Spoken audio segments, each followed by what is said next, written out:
श्रीक्षेत्र Odisha YouTube channel तरफ आपको नमस्कार। झील मैंने क्यों घरे जन्म नहीं था तेबे यही विषय जानिबा आमे। झील जन्म पाई एमिति घर बाछि थांती भगवान। नारी हेउचंती शक्तिर रूप, झील हेउचंती लक्ष्मीर प्रतिबिंब। एही पृथ्वीर झील आगमन केवल घटी जाएनी, यह भगवान एक निर्दिष्ट योजना अनुसार हुए। किंतु आपण केबे भाविचंती झील मैंने क्यों घर को जन्म नियंती, केउटी भगवान तांकु पटांती, काहेकि किछि घर धन्य हुए झील आगमन रे। आसंतु एही वीडियो माध्यम रे जानिबा झील जन्म पाई भगवान किपरि बाचंती घर एवं ताहार पचर धार्मिक और आध्यात्मिक तत्व। किंतु ताहा पूर्व समस्त को अनुरोध, वीडियो को गोटे गोटे लाइक करंतु और बहु मात्रा रे शेयर करंतु। जदि चैनल पाई नुआ ताहेले सब्सक्राइब मध्य करनेबे। तेबे चलंतु डेरी न करी वीडियोटी को आरंभ करिबा।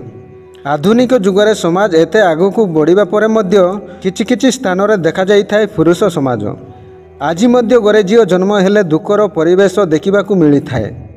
लोक माने चिंता करती जे पुओ जन्म हेले घरर वंश आग को बढ़ी थाए। किंतु भगवान श्रीकृष्ण कहिसंती जे झील माने सही घरे जन्म नियंती जेउटारे ईश्वर चाहितांती।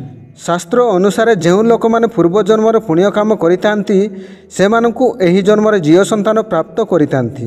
जो घरे झील जन्म होइतांती सेही घर स्वर्ग पालटि जाइथाए। कारण पुरुष केवल गोटाए कूल को आग को नेइकी जाइथाए, मात्र झील दुईटी कूल को आगेई थाए। विवाह पूर्व झील होई बापा मांकर दायित्व नहीं थाए और विवाह पर बहु होई समस्त कर्तव्य को तुलाई थाए। कुआ जाए जे झील माने पिंडदान करि पारिबे नाही, मात्र यह भूल अटे। कारण रामायण रे वर्णना करा जायछि जे जेतेबेले राजा दशरथंको मृत्यु होइतिला सेही समय रे तांको बहु माता सीता तांको पिंडदान करितिले और से मुक्ति प्राप्त होइतिले। यह व्यतीत प्राचीन शास्त्र रे लिखा जायछि जे झील माने पितामातांको पिंडदान करि पारिबे।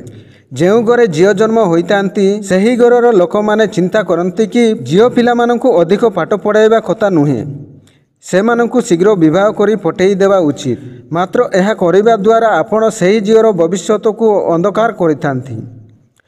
झील मानंकु माँ लक्ष्मी को स्वरूप मना जाई थाए और माँ लक्ष्मी सेही घरे ताहांती जेउ घरे झील पिलामानंकु फाळिबार क्षमता रखितांती। झील माने सर्वदा उभय परिवार पाई चिंता करितांती। झील तो पितामातांकु केबे भूली न थाए, तांको पाई चिंता करिथाए और समय आसिले तांको भार को बहन करिबार क्षमता रखिथाए। झील केबे तांको पैसार आशा रखे नाही, केवल सम्मान प्रेमर अपेक्षा करे। गरुड़ पुराण रे वर्णना करा जायछि जे जेउ पुरुष स्त्री भली आचरण करिथाए से आर जन्म रे झील होई जन्म नहीं थाए। जदि केही अंतिम समय रे स्त्री को स्मरण करी मृत्युवरण करे से मध्य झील होई जन्म होइथाए। आज पई एथिकी रहिली। जय जगन्नाथ।